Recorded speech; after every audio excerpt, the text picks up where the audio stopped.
우리에게 주시는 말씀은 사도행전 마지막 장입니다. 1절에서 6절 말씀까지만 합독하시겠습니다.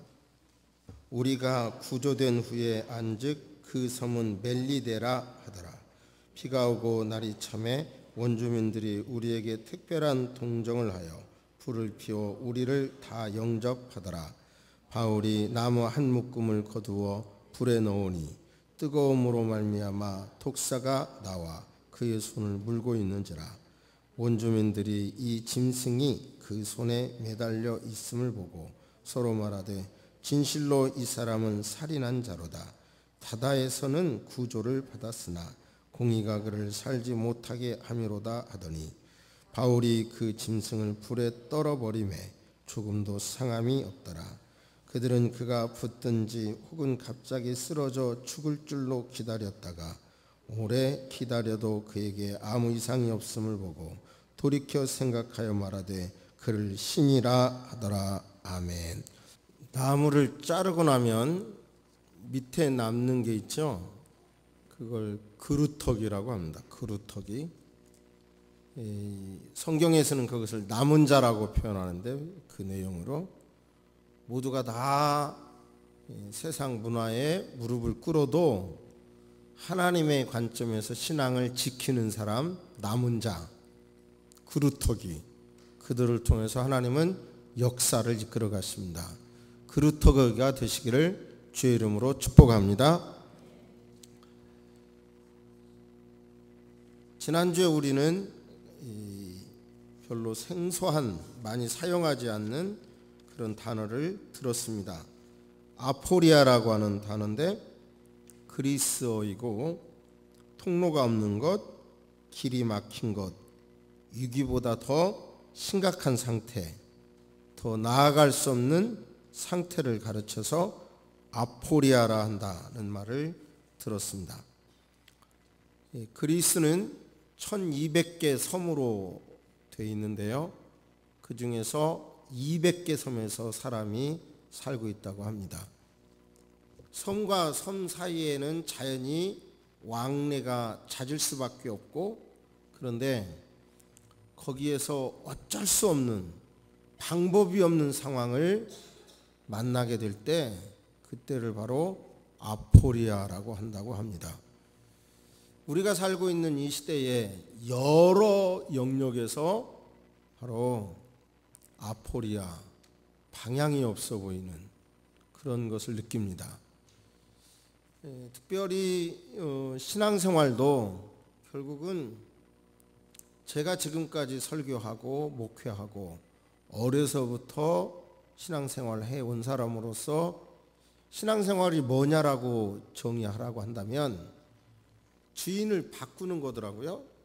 나에게서 주님으로 주인을 바꾸는 건데 그게 신앙생활이라고 저는 요약할 수 있겠어요.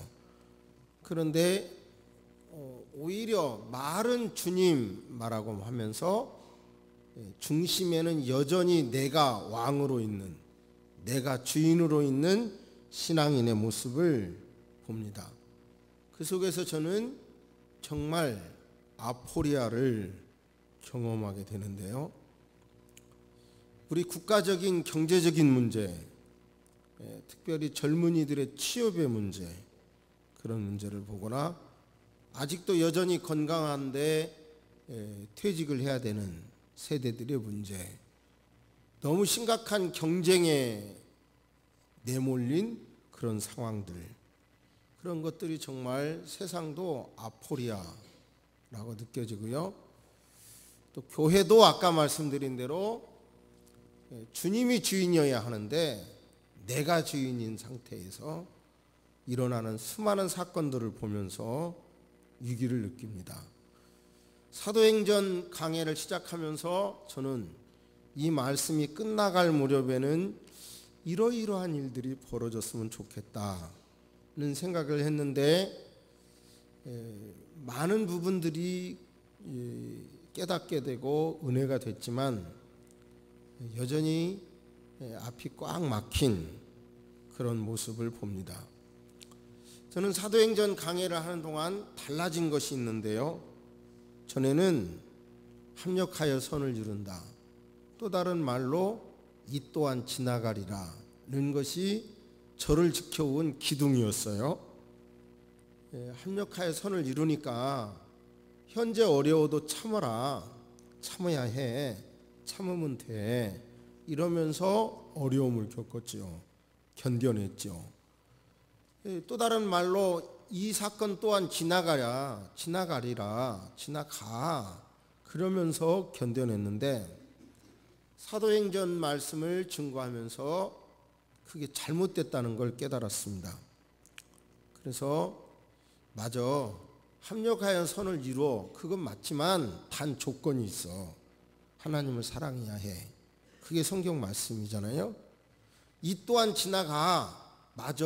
그러나 상황을 바꿔야 다시 그런 일들이 안 온다 라고 하는 것을 깨달은 거예요. 그래서 저는 목회하면서 지금까지 합력하여 선을 이루어. 고통이 있어도 이 또한 지나가. 이러면서 견뎠는데 진짜 그런 고난은 또 오는 거예요. 상황이 안 바뀌는 거예요. 그래서 아니야. 상황을 바꿔야 돼. 상황을 바꿔야지 그냥 이를 악물고 합력하여 선을 이루어. 이 또한 지나가. 이래가지고는 평생 그 수렁에서 못 빠져나온다는 걸 깨달은 거예요. 그러니까 합력하여 선을 이루어. 단 하나님 사랑해. 해야. 그리고 이 또한 지나가. 맞아. 그러나 상황을 바꿔야 해. 이렇게 의식이 바뀌어진 거예요. 제 의식이 조금 바뀌어지면서 나타난 현상이 전에는 그냥 공감하고 그래. 수용하고 그래. 이 다음에는 달라지겠지 그래. 이렇게 견뎠는데 수용하면서 그건 아니죠. 그건 아니죠를 이렇게 가정 안에 서고 설교 안에도 이걸 바꿔야 된다는 것을 이렇게 표현하기 시작하니까 상당히 벌써 충돌이 있더라고요. 여러 가지 어려움이 있더라고요. 그래도 확실한 것은 바꿔야 된다는 생각이, 견디기만 해가지고는 안 되고 개선이 되어야 된다는 거죠. 벌써 이제 사도행전 마지막 장인데 이 마지막 말씀 통해서 저와 여러분의 영적 문제는 어떻게 달라져야 되는지, 어떻게 해야 되는지, 해석을 어떻게 바꿔야 되는지 이것을 하나님의 음성으로 들으시기를 바랍니다. 아멘.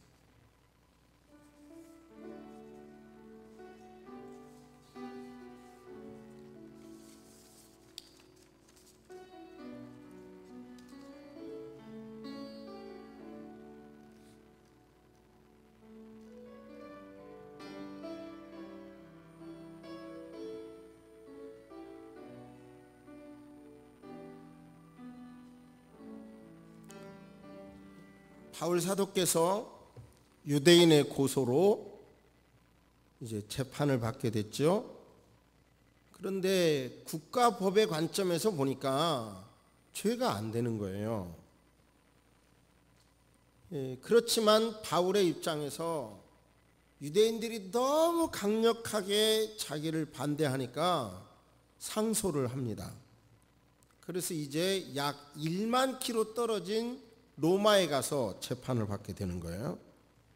그 재판을 받도록 하기 위해서 배를 태워서 백부장을 호위병원으로 해서 이제 로마로 호송하는 것입니다. 배를 이제 항해하고 가다가 미항이라고 하는 곳에 도착했을 때 이미 겨울이 와버렸기 때문에 바울은 미항에서 겨울을 지내고 항해를 계속하자고 했지만 그 말이 안 받아들여지고 이제 항해를 계속하다가 유라굴로라고 하는 풍랑을 만나게 됩니다. 그래서 14일 동안 표류하면서 짐도 버리고 배에 실었던 짐도 버리고 배에 실었던 도구도 버리고 심지어 음식, 식자재, 자재까지 버리고 간신히 목숨만 건집니다. 바울의 예언대로 배는 파산되었고 사람들은 널판지와 파산된 배에서 떨어지는 그 조각을 붙잡고 섬으로 구사일생으로 올라오게 됩니다. 올라와서 보니까 그 섬 이름은 멜리데라는 섬인데 뜻이 희한하게도요, 피난처라는 뜻입니다. 원주민들의 입장에서 그 무시무시한 파도가 계속되니까 섬에서 그 풍랑을 보고 그 폭풍과 함께 몰려오는 비, 바람, 그 속에서 벌써 그들도 14일 견뎠겠죠. 이 풍랑 끝에 어떤 일이 벌어질까 기대를 하고 있었는데 바로 배에서 사람들이 헤엄쳐서 자기들 섬에 오게 된 거죠. 이 사람들은 상당히 친절한 사람들이었어요. 그래서 춥기도 하고 비까지 오니까 이 사람들을 돕기 위해서 모닥불을 펴놓습니다. 모닥불을 이렇게 쬐다가 바울 사도가 일어나서 마른 나무를 집어다가 모닥불에게 이제 불을 계속 피우려고요. 모닥불에 던지니까 모닥불 안에서 올라오는 연기와 그 다음에 열기에 의해서 뱀이 움직이게 되죠. 움직이면서 이제 바울을 물어버린 거예요. 이제 섬 사람들의 입장에서는 그 뱀이 독이 있는 뱀인 줄 알기 때문에 저거에 물리면 아주 몸이 퉁퉁퉁 불어서 죽거나 바로 직사하는데요. 이제 그렇게 될 걸로 알고 지켜봤는데, 근데 여기서 좀 제가 궁금한 게 갑자기 있었어요. 그게 뭐냐면 뱀은 분명히 파충류인데 성경은 짐승 또는 동물이라고 번역을 해놨어요.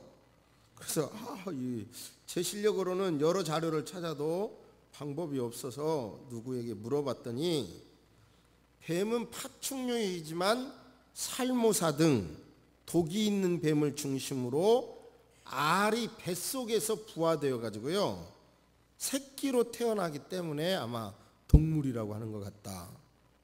그게 답이에요.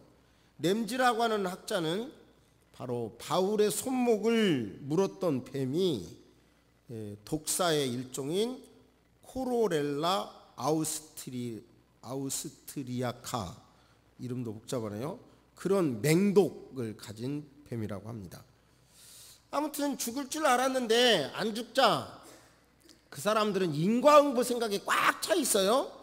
어려운 일을 당하는 사람은 죄가 있어서 어려운 일을 당한다, 이 생각으로 꽉 차 있는 사람들인데, 사람들이 생각할 때 뱀에 딱 물리니까 저 사람은 살인자다, 죄가 많은 사람이야, 사람을 죽여서 저렇게 끌려가는 사람이 맞구나. 그런데 바다에서 구조를 받았으나 공의가 그를 뱀을 통해서 죽임으로 공의가 그를 살지 못하게 함이구나 생각했는데 죽지 않아요. 사람의 역사를 보면요, 이 어떤 커다란 그 장마, 물 이런 것들을 다스리려고 하다가 다스릴 수 없으면 아예 신으로 섬기는 역사가 많아요. 신으로 섬겨요. 그러니까 이 섬 사람들은 바울이 분명히 죽을 줄 알았는데 죽지 않자 신으로 그를 섬깁니다. 근데 그 섬의 가장 높은 사람 보블리오라고 하는 사람이 바울을 초대해요. 근데 그 집에는 보블리오의 부친께서 열병과 이질에 걸려서 이제 장기간 불어넣어 있었어요. 그런데 바울 사도께서 그 보블리오의 아버지를 기도하고 그를 위하여 안수하자 병고침을 받자 이 소문이 그 섬 안에 퍼져서요, 병자들이 꼬리에 꼬리를 물고 계속 와서 바울에게 기도를 받았고 병고침을 받았습니다. 어떻게 보면 최초의 의료 선교이죠. 의료 선교. 이제 석 달 동안 그 섬에 있다가 알렉산드리아 배를 타고 다시 떠나게 되는데, 다시 그들이 여러 항구를 들려서 보디올에 이르게 되자, 아마 그곳에서는 그 수비대장 있잖아요, 백부장, 호송대장은 군사 업무로 약 일주일간 시간이 필요했고요. 그 기간 동안 바울에게는 자네도 여기서 믿음의 친구들을 만나보라고 허락을 해줘요.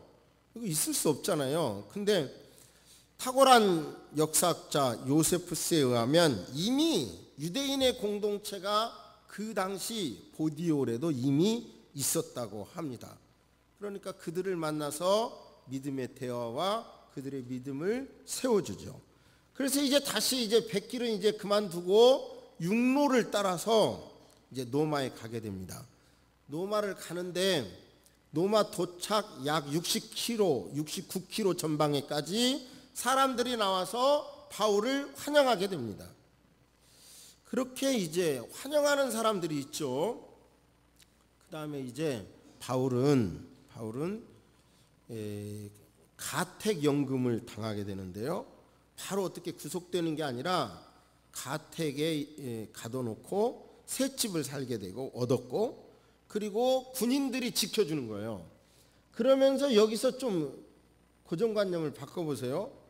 면회가 그렇게 어렵게 하는 게 아니라 얼마든지 바울을 찾아오는 사람들을 만날 수 있도록 허락이 됐고요.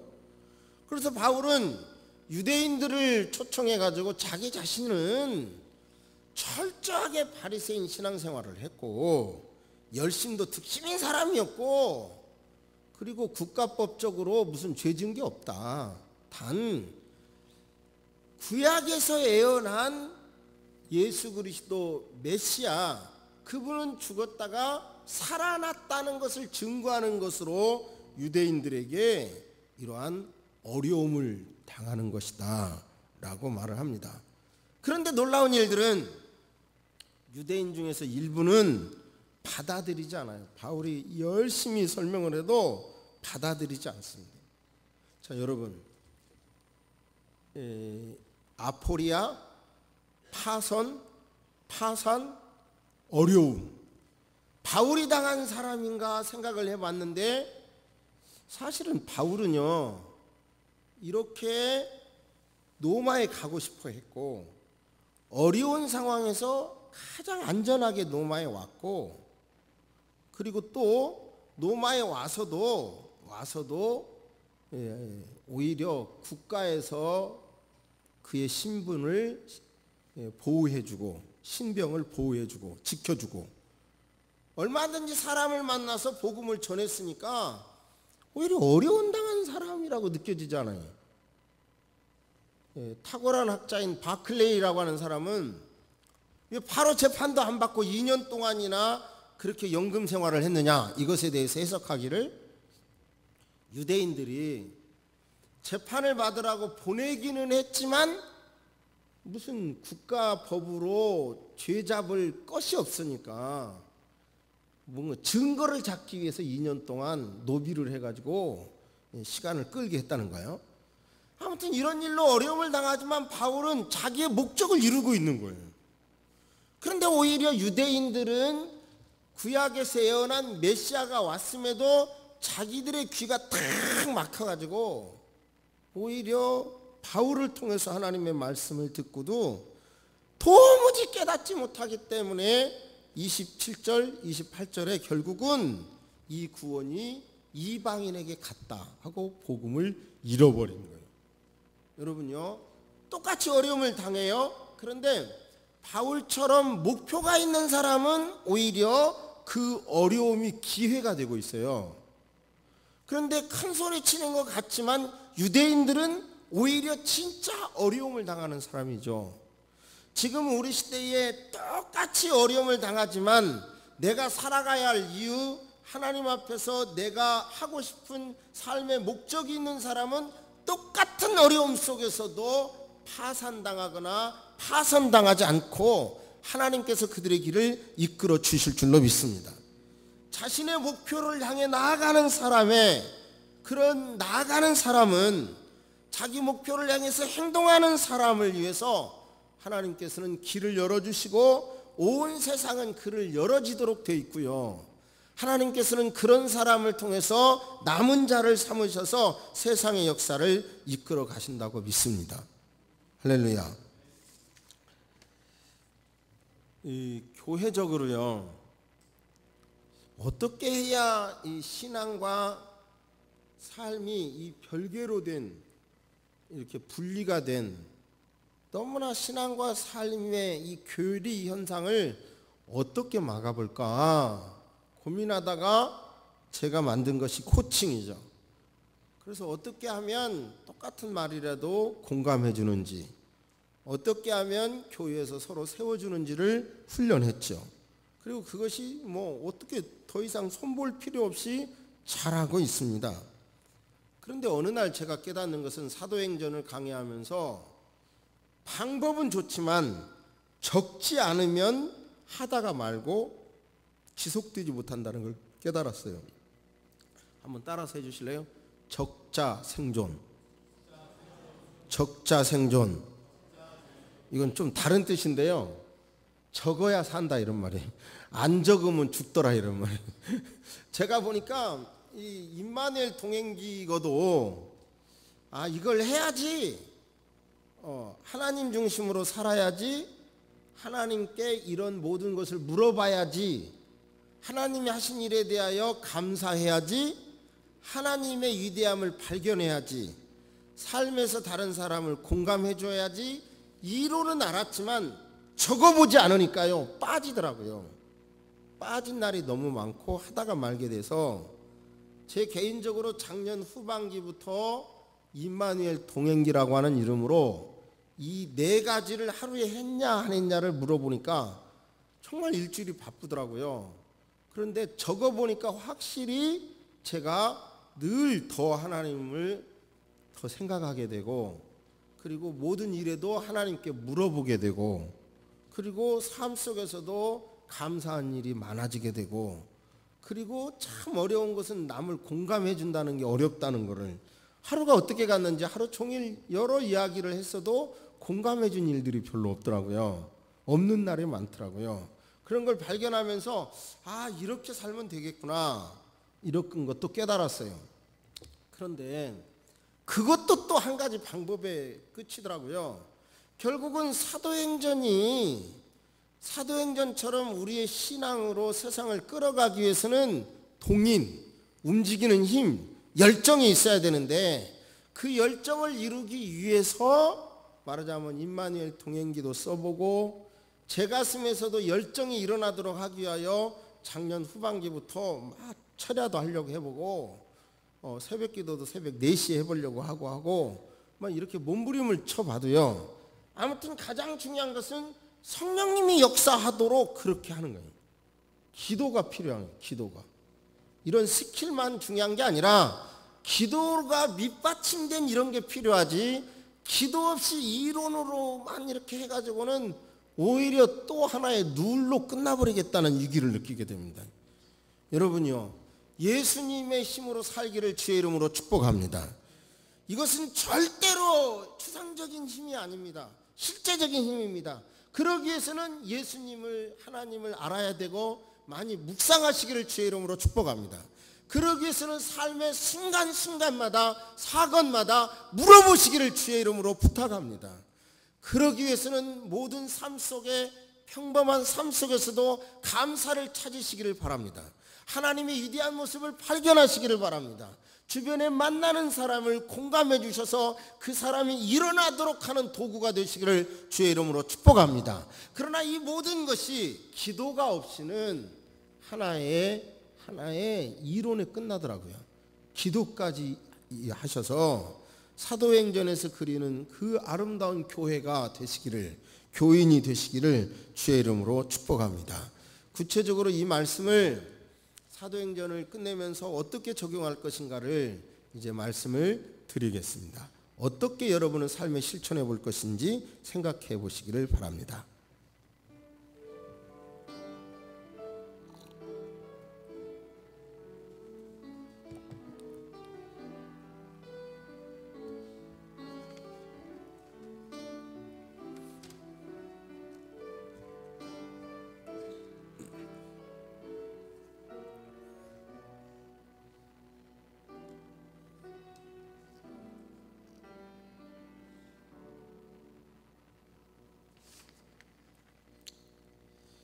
하버드 대학에서 있었던 일입니다.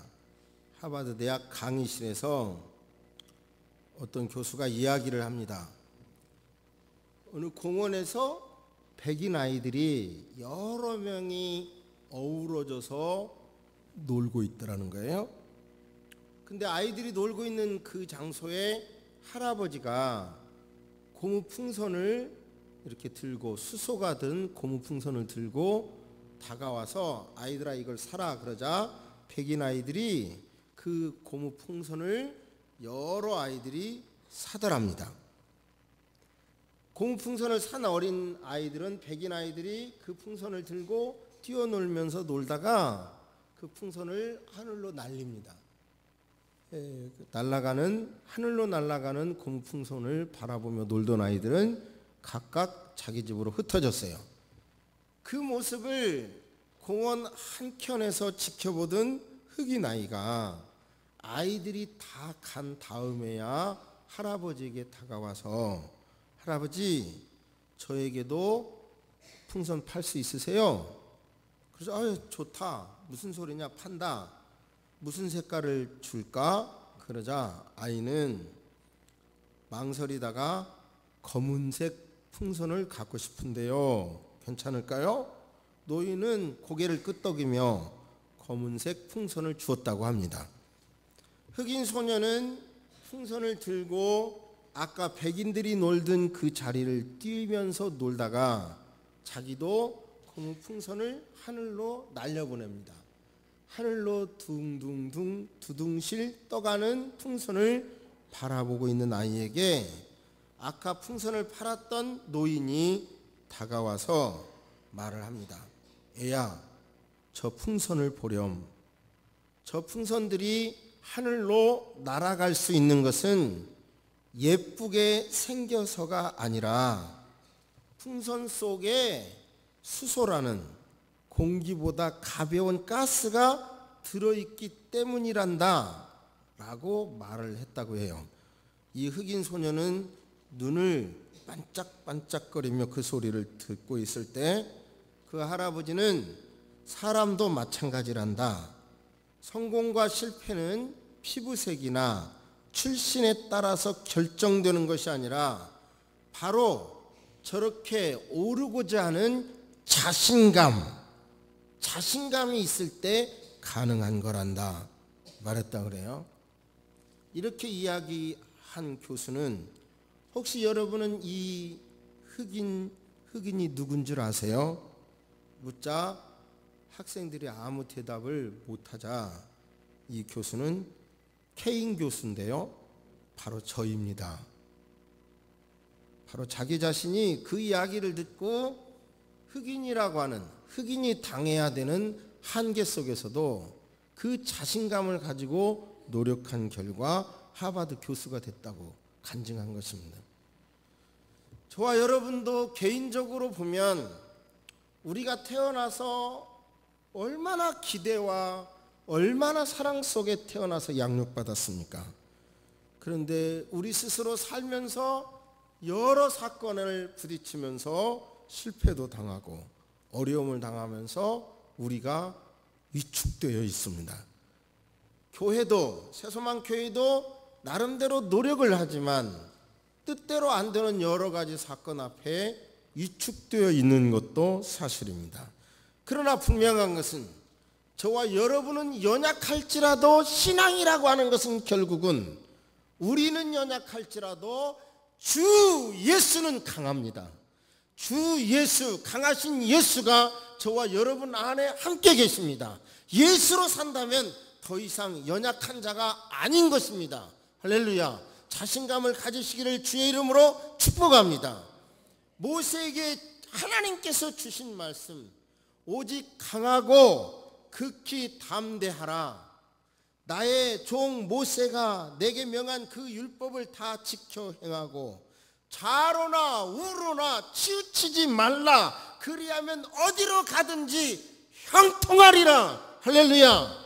강하고 담대하시기를 주의 이름으로 축복합니다.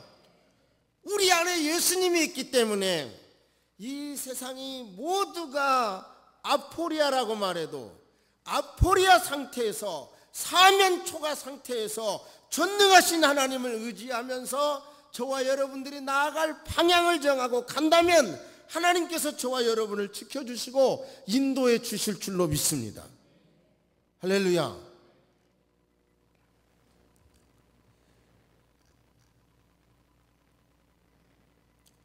개가요, 사냥개를 데리고 어느 사냥꾼이 사냥을 갔다고 합니다.